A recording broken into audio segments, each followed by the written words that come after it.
गुड्डू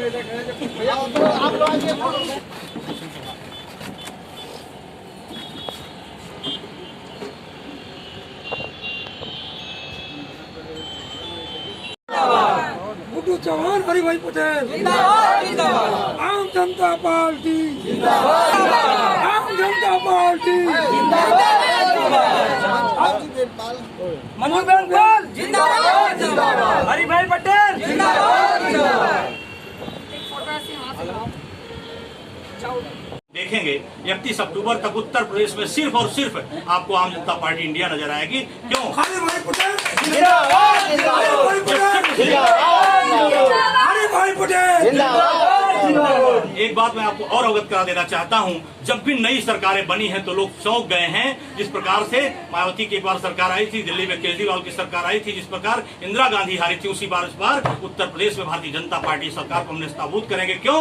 क्योंकि आज उसके सामने कोई विपक्ष नहीं है। जनता पूरी तरह से आज तैयार है। जो भी विपक्ष में बन करके सही सवालों को भारतीय जनता पार्टी उस चीज को खोलेगा, जनता उसके साथ खड़ी होगी और फिर ईवीएम भी हमारा कुछ करने में नहीं कर पाएगा। ईवीएम में जब एक तरफा 70% वोट मिलेगा तो कितना लोग बेईमानी करेंगे। दिल्ली में भी कर रहे थे, नहीं कर पाए।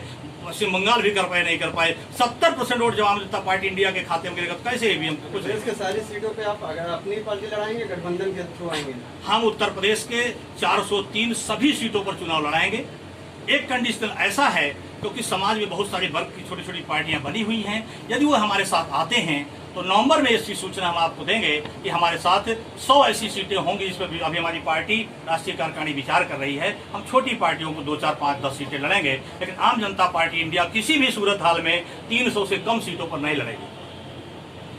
शामिल विधायकों के द्वारा उसके उद्योग को चलाने ही नहीं दिया जाता है। आयरे गहरे लोगों को भर्ती का दबाव डाला जाता है और उसकी फैक्ट्रियों को सीज कराया जाता है। इसलिए वो उत्तर प्रदेश में उद्योग न लगा करके बाहरी प्रांतों में उद्योग लगाता है। हमने उन लोगों से भी चर्चा करके, औद्योगिक जगत के लोगों से हमने गुजरात में एक लंबी चर्चा किया और सारे लोगों ने कहा उत्तर प्रदेश में लोग उद्योग लगाना चाहते हैं, लेकिन गुंडा राज से जब फुर्सत मिल सके तो। इसलिए औद्योगिक रूप से हम हर तहसील में एक डेयरी प्लांट खोलेंगे, हर तहसील में एक हम कोल्ड स्टोरेज खोलेंगे, हर तहसील में हम एक जो है बहुत बड़ा जो है सेंटर खोलेंगे। हम प्रत्येक जिले में विकास के लिए road and research development centre खोलेंगे, जिसमें बीटेक किए हुए हर नौजवान को यानी छात्र को उसमें जगह मिलेगी। वही लोग इस जिले का विकास करेंगे। हम जो इस देश का इंजीनियरिंग है, इस देश की जो डॉक्टरी है, इस देश की जो भी शिक्षा है, उसको इस चारों पार्टियों ने मिलकर के कोलैप्स किया हुआ है, इसको हम फिर से पुनर्जीवित करेंगे और उत्तर प्रदेश को भारत के सबसे उत्तम प्रदेश के रूप में हम विकसित करेंगे। महंगाई पे क्या राय है? देखिए, महंगाई एक ऐसा विषय है जिसपे अगर हम व्यक्ति की प्रति व्यक्ति आय बढ़ा दें तो महंगाई हमारी बड़ी समस्या नहीं रह जाती है। क्योंकि आज जब हमारे लोगों से 2000, 3000, 4000 रुपए पर काम कराए जाते हैं, जो धन संग्रहखोरी है इसको हम पूरी तरह से बंद करेंगे। धन संग्रहखोरी बंद होते ही महंगाई ऑटोमेटिक कंट्रोल हो जाती है। अगर हमारे जेब में 10,000 रुपए हैं और 500 का कोई सामान खरीदना हो तो महंगा नहीं लगता है। लेकिन जब हमारे लोगों को बेरोजगार कर दिया गया है, नंगे पैर लोगों को भगाया गया है, आज बर्बाद कर दिया गया पूरी अर्थव्यवस्था को, इसलिए हमें महंगाई मेन समस्या लगती है। हमारी मेन समस्या रोजगार है। यदि रोजगार हमारे पास हो, हमारी प्रति व्यक्ति आय यदि बढ़ जाए, उसकी पॉकेट की क्षमता बढ़ जाए तो हमारी महंगाई नहीं होती है। दूसरी सवाल यह है, लोकतंत्र के चौथे स्तंभ को मजबूत करने के लिए सरदार वल्लभ भाई पटेल ने जो अपने एक जमाने में प्रेस कॉन्फ्रेंस को दिल्ली में संबोधित करते हुए कहा था कि लोकतंत्र के चौथे स्तंभ को मजाक बना दिया है, और लोकतंत्र के चौथे स्तंभ को मजाक हम नहीं बनाएंगे, बल्कि लोकतंत्र के चौथे स्तंभ को हम प्रत्येक जिले में एक प्रेस का एक कॉन्फ्रेंस हॉल बनाएंगे। प्रेस के हर मीडिया के लोगों को कंप्यूटर कार्यालय उपलब्ध कराएंगे। ये सरकार का पहला दृष्टिकोण होगा, जिसको 6 महीने के अंदर निश्चित तौर से पूरा करेंगे।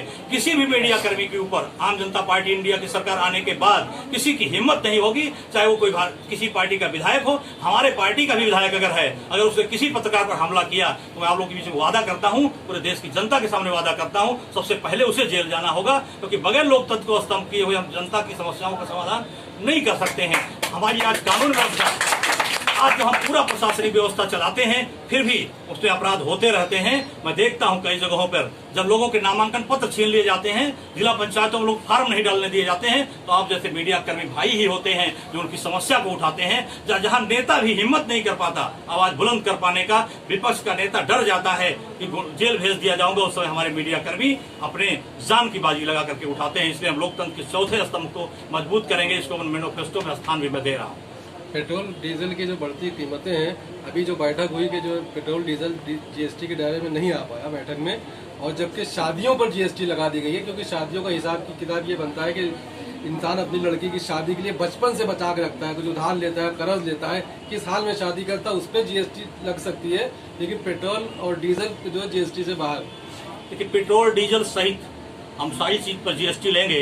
हम केवल 6 जो ऐसे मौलिक अधिकार है उस पर, उसकी किसी उत्पाद पर फैक्ट्री का जो मैन्युफैक्चरर है उसके ऊपर तो जीएसटी होगी, लेकिन उस जीएसटी का भार किसी जनता पर नहीं पड़ेगा, जिसमें रोटी, कपड़ा, मकान, शिक्षा, सुरक्षा एवं स्वास्थ्य, इस 6 मौलिक अधिकारों से हम पूरी तरह से हमारी सरकार आने के बाद सभी कर मुक्त कर दिए जाएंगे। शिक्षा हमारी पर कोई जीएसटी नहीं होगी, रोटी, कपड़ा, मकान, शिक्षा, सुरक्षा, स्वास्थ्य।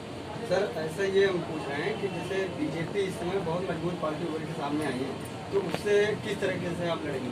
देखिए, मजबूत तो एक जमाने में इंदिरा गांधी भी थी, उनकी निरंकुशता थी और जनता पार्टी बनी, और जनता पार्टी ने इंदिरा गांधी को धूल चढ़ा दिया, खुद चुनाव हार गई और ये आम जनता पार्टी बनी है। उस टाइम ईवीएम नहीं थी, इस टाइम ईवीएम है। नहीं, ईवीएम कोई बहुत बड़ा सवाल नहीं होगा, जनता के सामने बड़े बड़े लोग धूल चाट जाते हैं। जनता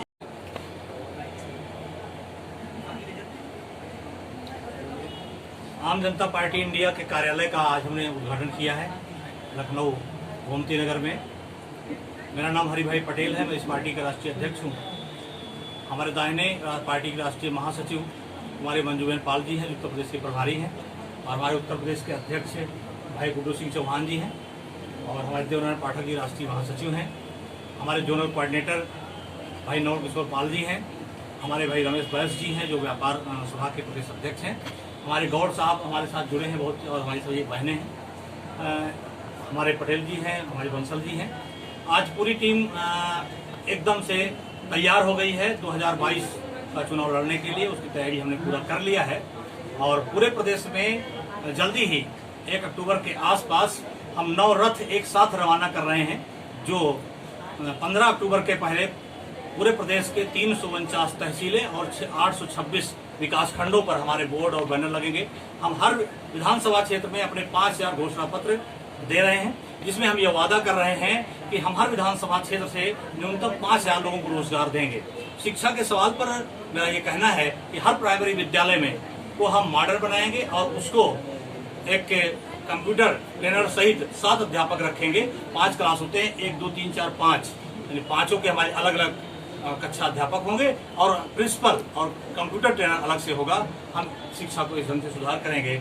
अगला जो हमारा मुद्दा है वो ये है कि देसी शराब की जितनी भी भट्टियां हैं उनको हमारी सरकार बनने के 20 दिन के अंदर पूरी तरह से नेस्तनाबूद कर देंगे, और हर स्थान पर हम दूध की डेयरी लगाएंगे। हम हर तहसील में शराब बेचने और बनाने वाले को हम आजीवन कारावास की सजा दिलाएंगे। इसके साथ ही साथ हम पूरे उत्तर प्रदेश में जो हमारा आज उद्योगपति थोड़ा सा यहाँ बढ़ा है, वो गुजरात में, महाराष्ट्र में, दिल्ली में जाके उद्योग खोलता है, यहाँ रोजगार नहीं उपलब्ध होता है। क्यों?